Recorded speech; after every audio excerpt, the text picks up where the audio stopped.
Now, shut this door.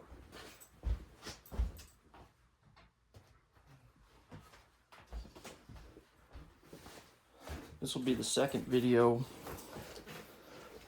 in this little series I'm doing for Todd. For Todd Patterson.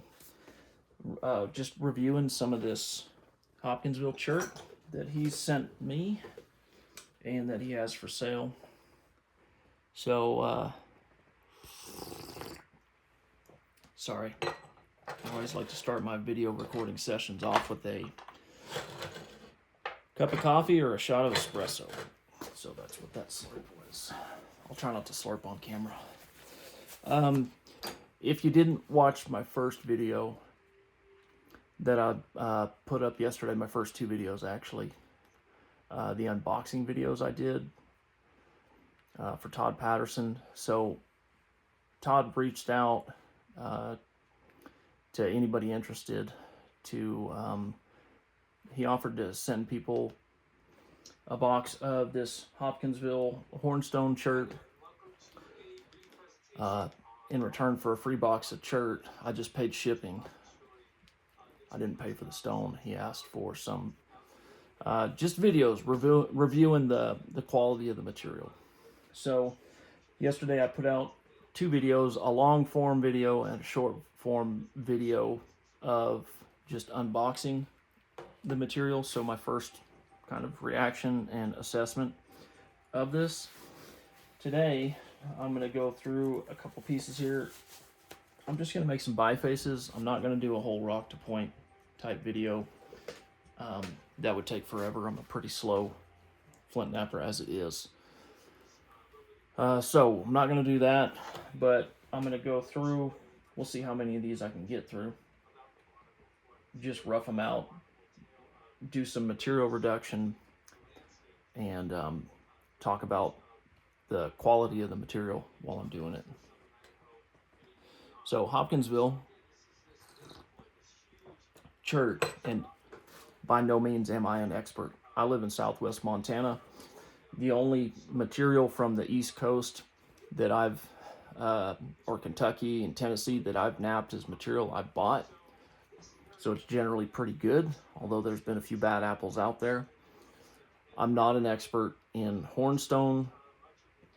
I call this Hopkinsville because I've been told by other people from that area that that's what it is.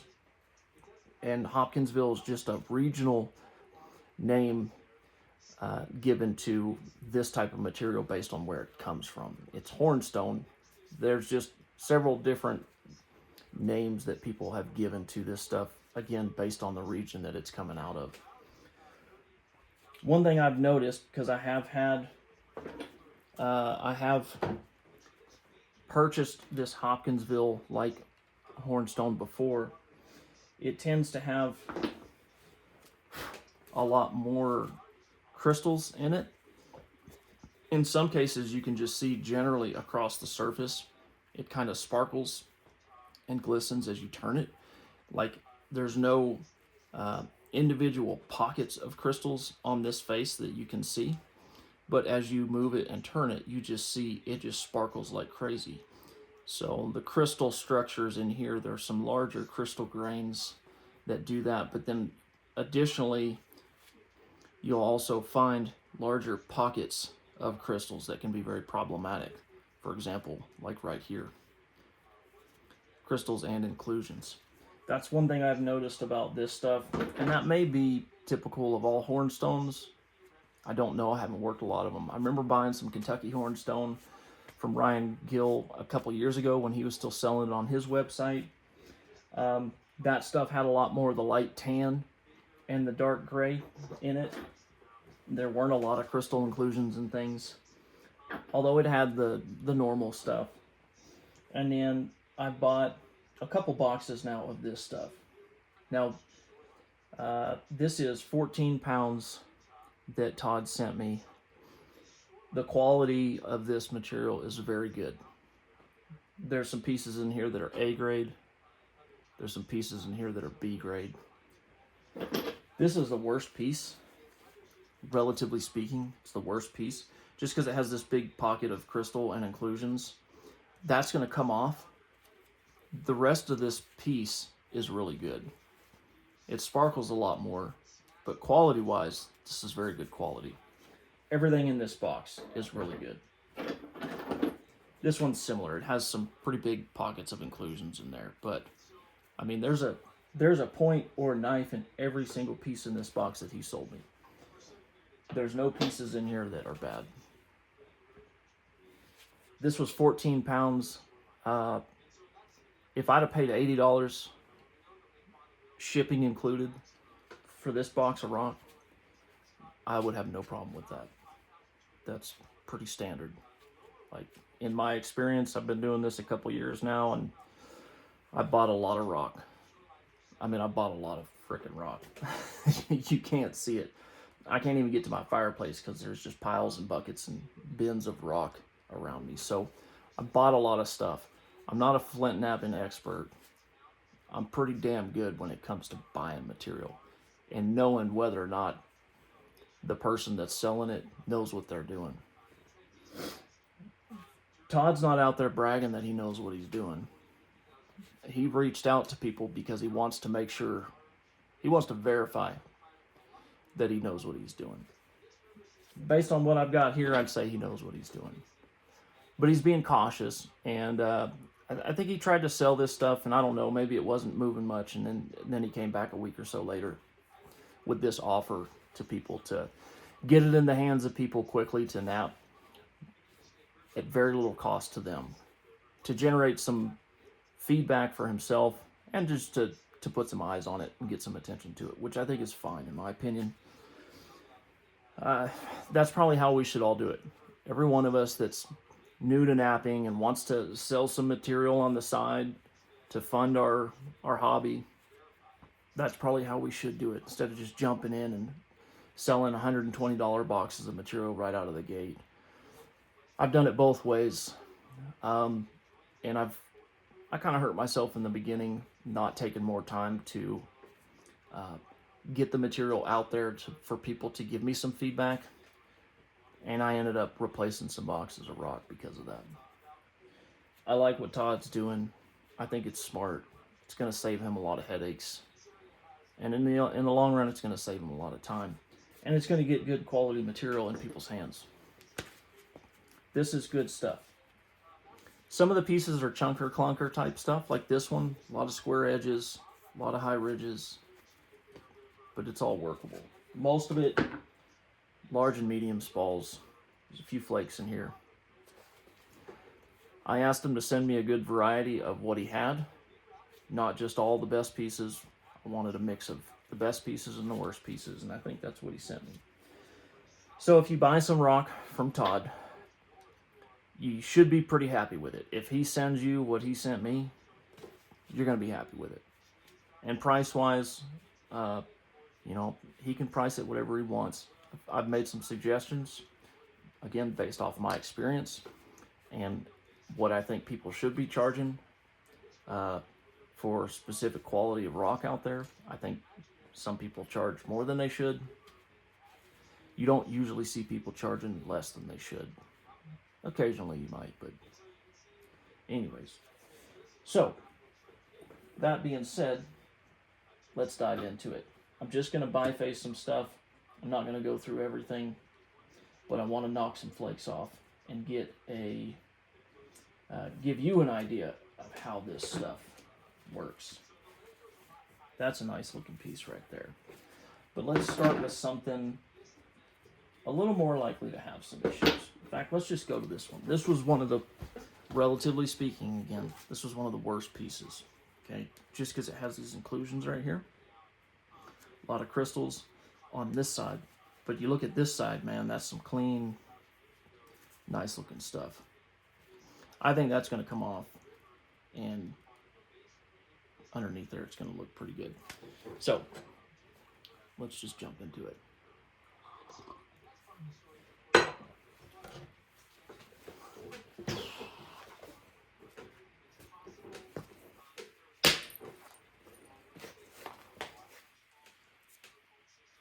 Pretty sparkly. I don't particularly like when this hornstone has that many large grain crystals in it. So far in my videos I've been talking about this. I feel like it causes problems later on in the later stages of making tools, when the flake sizes are, they're thinner flakes, they're smaller flakes, tend to get more hinges and things like that, in my opinion. So I don't like it, but you know, it's not a game ender, so to speak.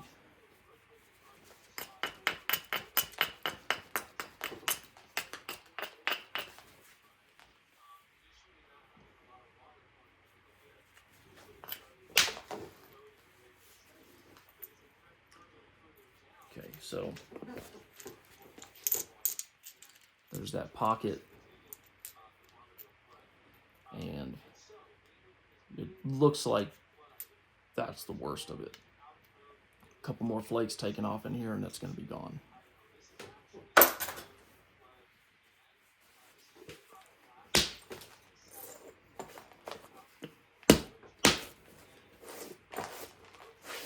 Yeah, the other side it's really high grade. Very nice stuff. Skinning the cortex off.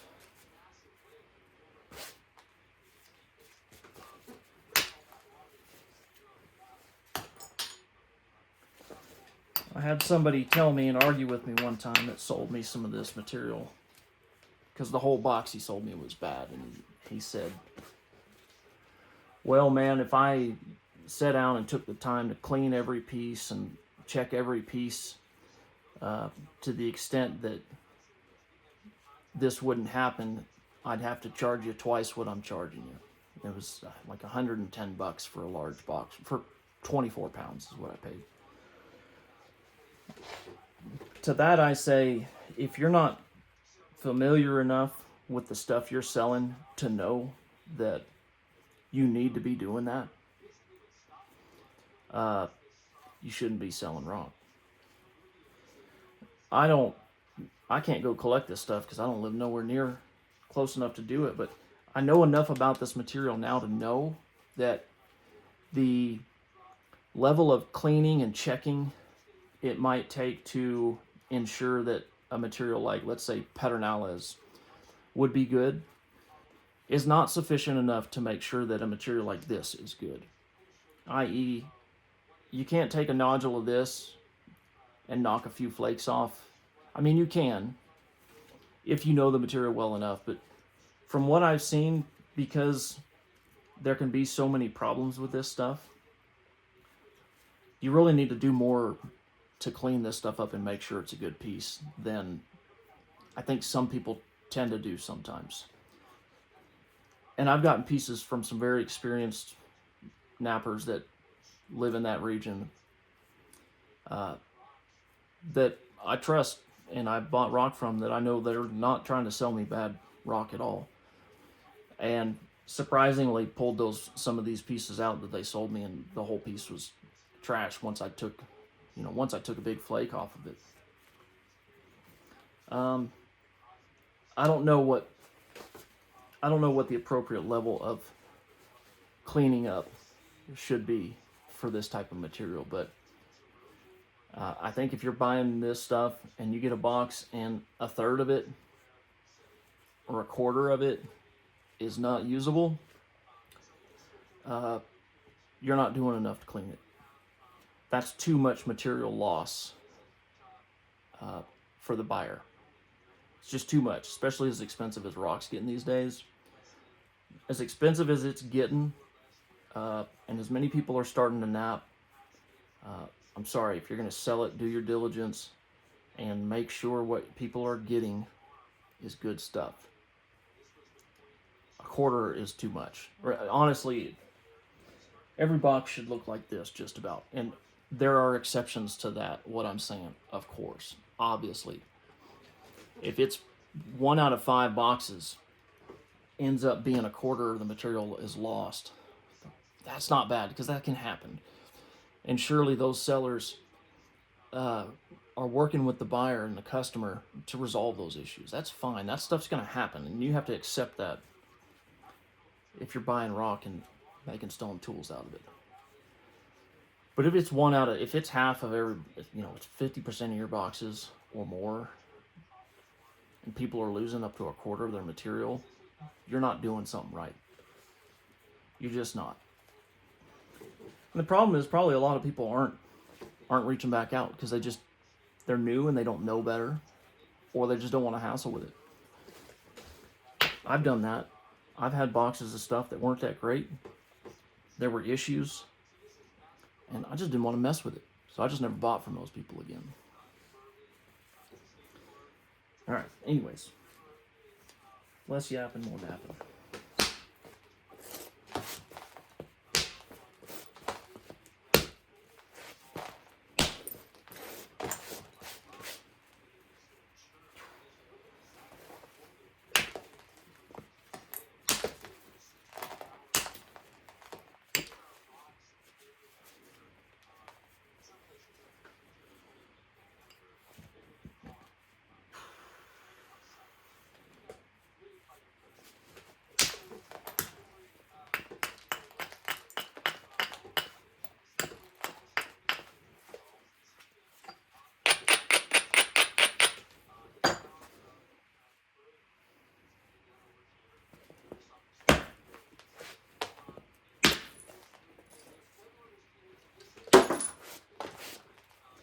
That's my tumbling box. That's for stuff to put in the rock tumbler.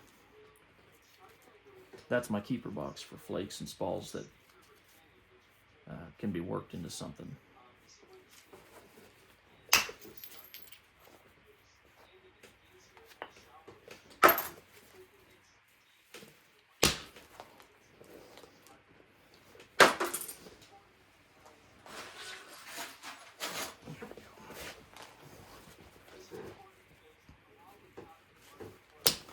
And again, this was the worst piece out of all of this. And when I say worst, I don't mean it's trash. I just mean the most likely to be problematic because of whatever's going on with the piece. But it's still a good piece. There's a point. There's a knife in here for sure. And you don't have to be an expert to get it out of there. A novice should be able to take a piece like this and get it into a biface and get it into a preform.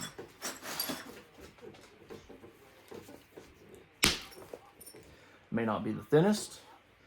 It's not necessarily because of the material. Maybe more for the napper, but they should be able to do it from what I'm seeing so far.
I'm going to try and skin this ridge. There's just a little bit of a platform lip there. I don't know if I'm going to be able to catch it, but I'm going to try before I go the other route. I was looking at, so if I can do it, it's going to work out better.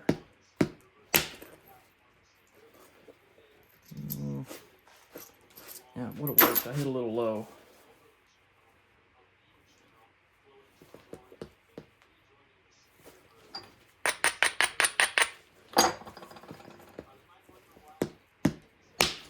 There we go.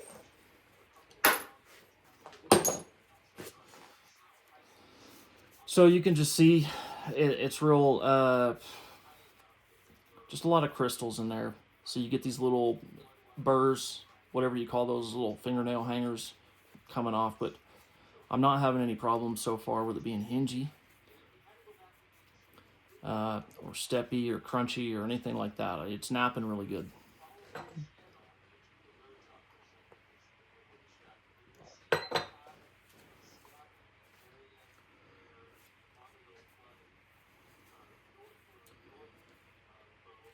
Just want to get this last bit of Cortex off before I start going full biface on it.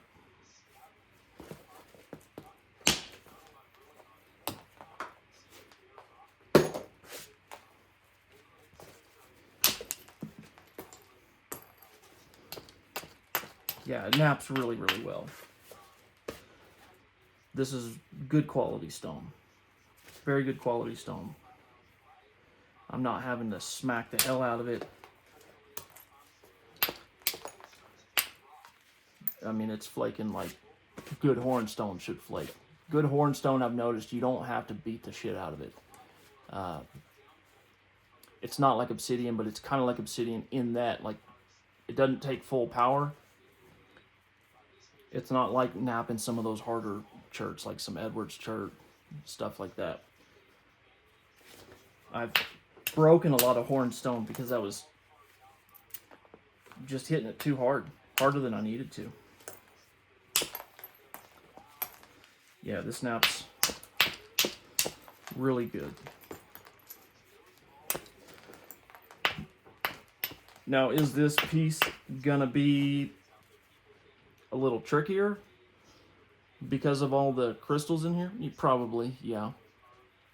It's nothing I can't handle. I've been doing this for 2 years. But it's not a bad piece. Not a bad piece at all. And if I get it to a finished point, it's probably going to be really pretty.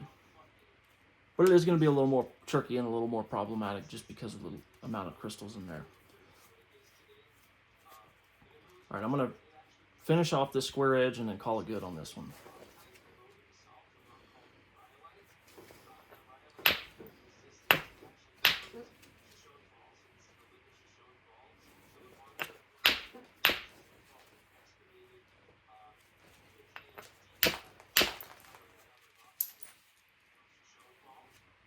Now that hinged out, that's because of me. I was trying to do something I probably shouldn't have tried to do.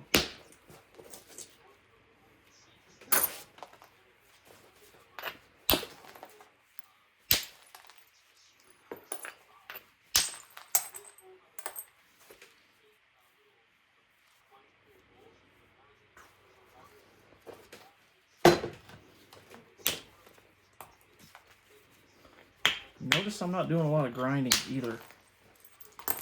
And edge abrasion. That's a good quality, I think, in my opinion. When you're just a little more experienced, if you can work through this initial reduction phase without having to stop and do a lot more abrading, if the material allows you to do that, I think it's good material, in my opinion. And that's just something that comes along with experience. And I'm not saying that anybody should particularly focus on trying to learn how to do that. By all means, abrade your edges, set up your platforms really well, so that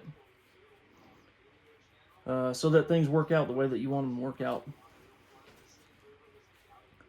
But as you move along and you get more experienced, you'll get to a point where you can do more with less abrasion in the initial phases.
Okay.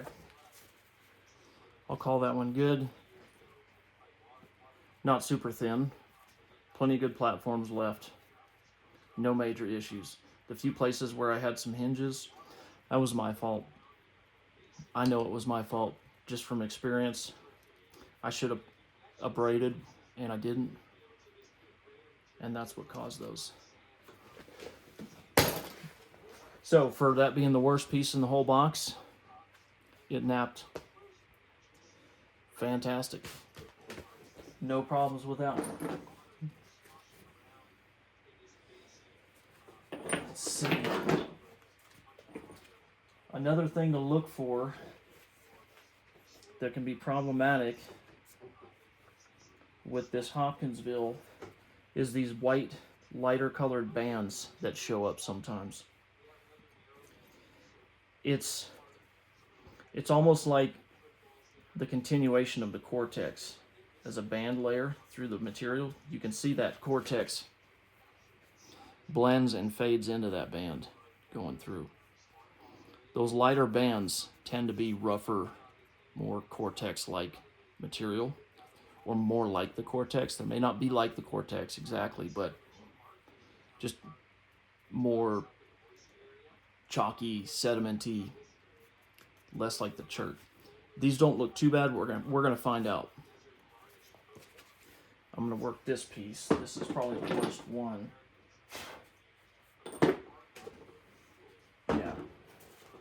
So we're gonna work this one down into a biface. I gotta skin the Cortex on this whole side. Now for a spall this size, and one half of it, one whole face is Cortex, I'm gonna lose a lot of material here, skinning this Cortex off. This isn't gonna end up being a very big piece.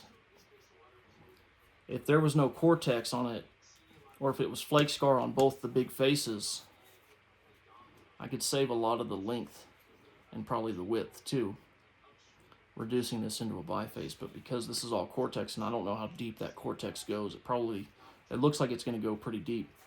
I'm guessing this is going to end up being left with enough to do like an arrowhead, basically. We're going to find out. And I'm also guessing these white bands are going to be problems for me. So I may lose this piece. We'll see. It's going to be a little more technical, a little more tricky. So this Cortex is real chalky, and I think that's what's going to happen. That chalkiness is going to invade in these bands deeper into the piece, and that's just going to be problematic.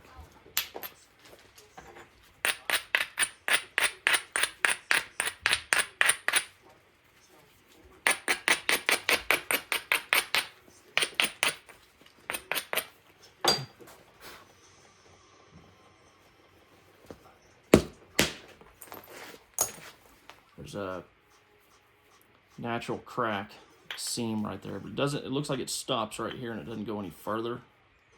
Well, no, it looks like it does go farther. I may lose this whole corner here. Probably going to. Not that it's very good anyways. See, it's just blowing up.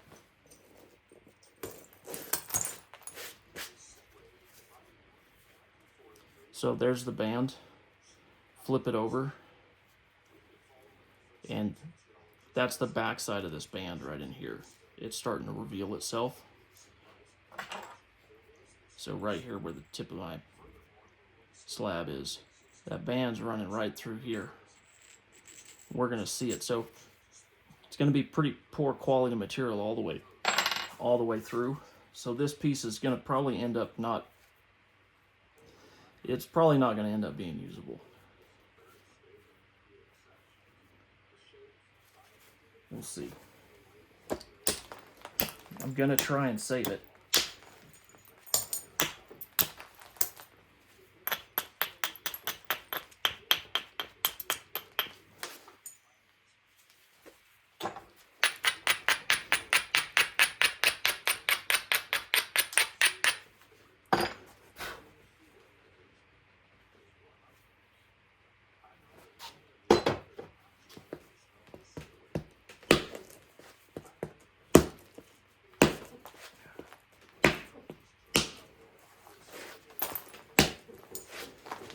Oh, killing my leg there. Oh, oh shit. Clean miss. There we go. Okay. Yeah, and there's some cracks in there. So that flake traveled, it hit this pocket of crud, and then it stalled out, but it sent a crack right up through here. It sent that crack right all the way up. So here's a flake that needs to come off, obviously. And that's going to separate it. So that's going to be a flake here. And then we're going to have a flake here eventually that's going to need to come off. And then this will be a flake that needs to come off eventually too.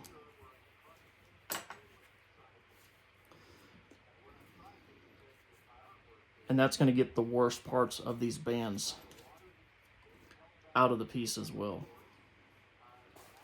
if we can do it.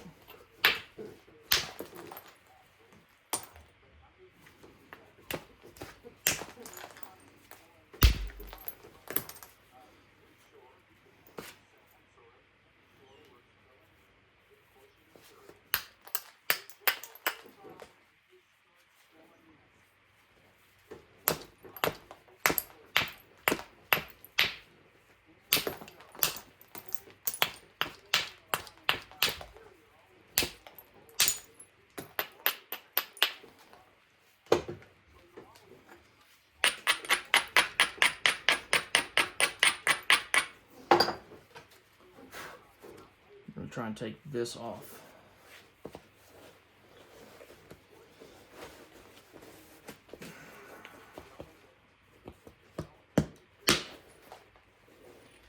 Okay.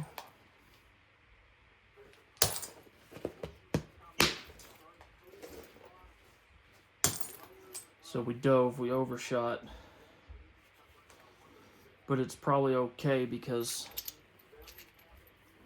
in the middle there you can see a crusty inclusion, saying there's the other side of it right there. And that's what that's why these bands are problematic in this Hopkinsville. They're usually full of this like grainy, sandy inclusion like matrix that just sucks. So you can be in the middle of a really nice piece and you have this band and it's basically like an incipient crack, essentially. And any flakes might stall out running into it, or it's just going to be a weak point.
Now this is interesting. So you see this line right here.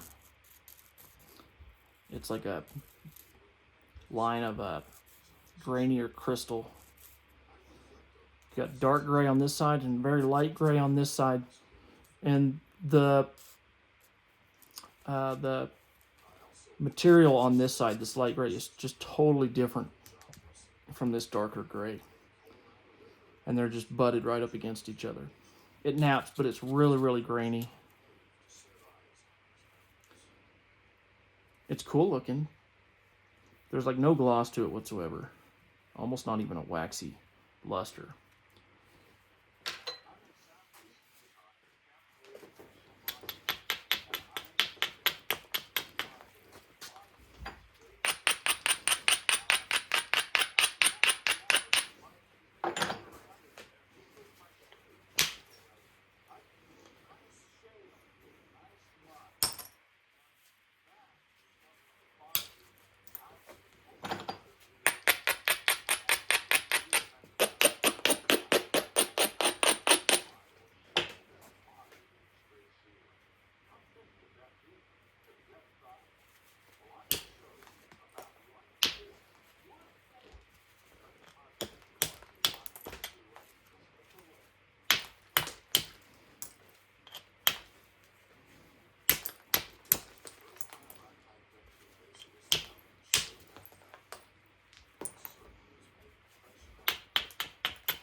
All right, so put that pin. That band right there, it's going all the way through. On this side, it's workable. That still has to come out. This area has to come out. All of this part of this band needs to come out all the way to here and all the way through onto this side. There's some inclusions and stuff in here. There's an arrowhead in here. It's going to be a little trickier to work this piece, but it's doable. I'm going to stop right there because I don't want to dive into the weeds on this just yet. There is a point in there, but yeah, like I was thinking, those white bands just are going to be problematic when you get into those in this type of material.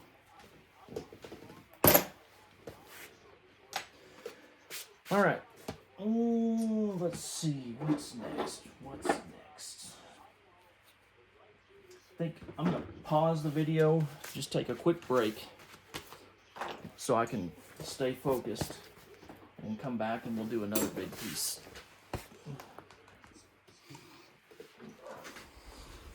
All right, so this video is sitting at about 40 minutes. What I'm going to do, I'm going to end this video here. I'll do like a 1 of 2 or 1 of 3 series bifacing and just doing what I'm doing here, but instead of keeping this video going because it's already getting pretty long, this will be at least a 1 of 2 series of what we've been doing here, going in and bifacing this stuff and taking a look at the material.